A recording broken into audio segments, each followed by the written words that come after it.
پاکستان کا ایک معتبر چینل ہے، آن لائن اپنے سوالوں کا جواب پانے کے لیے اس کو سبسکرائب کریں اور بیل آئیکن کو ضرور دبائیں۔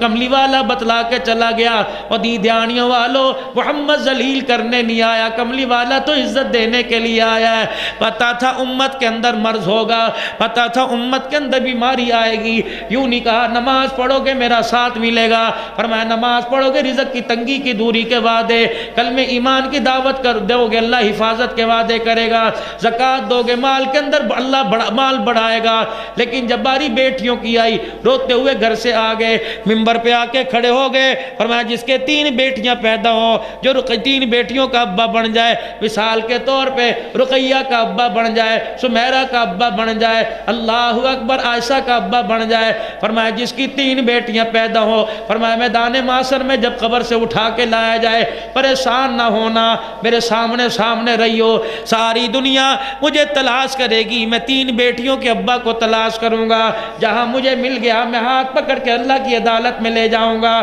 کہوں گا الہی اس سے حساب نہ لینا، دنیا کے اندر بڑا حساب دے کے آیا، الہی کتنی مرتبہ اس کے گھر پہ بسکٹ پڑے، اس کی میز کے اوپر مٹھائیاں رکھی ہوتی تھی، الہی 500 روپے محلے میں سے ادھار لے کے آیا کرتا تھا، آج بچی کا رشتہ دیکھنے کے لیے آ رہے ہیں، یہ اپنی سفید داڑھی دکھاتا تھا، کہتا تھا عزت دار ہیں، 5 وقت کی نمازن ہیں، 5 جماعتیں پاس ہیں، قرآن پڑھنے والی ہیں، تہجد قضا نہیں ہوتی، میں ان کو عزت دے سکتا ہوں جہیز نہیں دے سکتا، خدا کی قسم اللہ تو دیکھتا تھا کہ لوگ چائے کے اندر چائے اللہ پیالی کے اندر چائے چھوڑ کے چلے جایا کرتے تھے، اور باہر جا کے کہا کرتے تھے رشتے پسند نہیں آئے، جہیز یہاں سے نہیں ملے گا، اللہ تھوڑا امتحان تھا تو پتہ نہیں کتنا امتحان دے کے آیا۔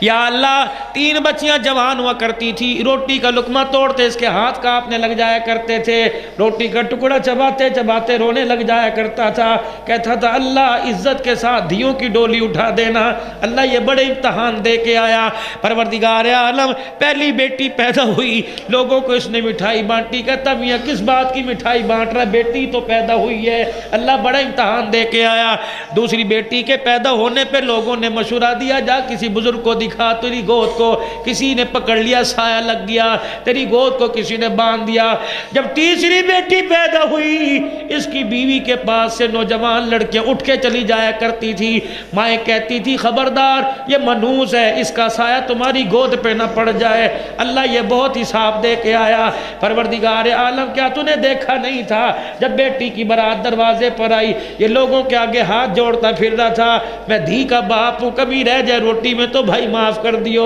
اگر کچھ کمی پیشی ہو جائے، یا اللہ کسی کا سفارش باپ بن کے آئے گا، کسی کا بھائی بن کے آیا، یا اللہ 3 بیٹیوں کے باپ کا سفارشی میں محمد بن کے آیا، اللہ اسے نہ دیکھ میری روتے ہوئے آنکھوں کو دیکھ لے، میرے آنسوؤں کو دیکھ لے، اللہ 3 بیٹیوں کے باپ کو میں لے کے آیا، اللہ آج اس کی لاج رکھ نہ رکھ، محمد کی چادر کی لاج رکھ لے۔ آپ نے فرمایا جس کے 3 بیٹیاں پیدا ہوں ساری دنیا مجھے تلاش کرے گی، میں اسے تلاش کرتا ہوا آ جاؤں گا، ہاتھ پکڑ کے اللہ کی عدالت میں لے کے آؤں گا، اس کی رحمت کا قلم اس کے گناہوں پر پھرواؤں گا، پھر میں اپنے حوض کوثر پلاؤں گا، اپنے ہاتھوں سے میں جی بھر بھر کے حوض کوثر پلاؤں گا، پھر میں ماتھے پہ بوسہ دے کے جنت کی چوکھٹ پار کروا کے آ جاؤں گا۔ جوان اٹھائے کہنے لگا یا رسول اللہ صلی اللہ علیہ وسلم جس کے 3 نہ ہوں 2 ہوں، آپ نے فرمایا تو بھی فکر نہ کر، منبر پہ کھڑے ہو گئے، انگلی کا اشارہ انگلی کے ساتھ کیا، فرمایا قیامت کے دن ایسے کھڑا ہوگا جیسے شہادت والی انگلی کے ساتھ درمیان والی، ایک اور کھڑے ہو گئے کہنے لگے یا رسول اللہ صلی اللہ تعالی علیہ وسلم جس کے ایک ہو، دریائے کرم اور جوش میں آ گیا، فرمایا تو بھی آ جانا، تیرے کو بھی اللہ کی عدالت میں لے کے جاؤں گا، اور اللہ کی عدالت سے تیرا بیڑا پار کروا کے جنت میں داخل کروا کے آؤں گا۔ چینل ہے آن لائن اپنے سوالوں کا جواب پانے کے لیے اس کو سبسکرائب کریں اور بیل آئیکن کو ضرور دبائیں۔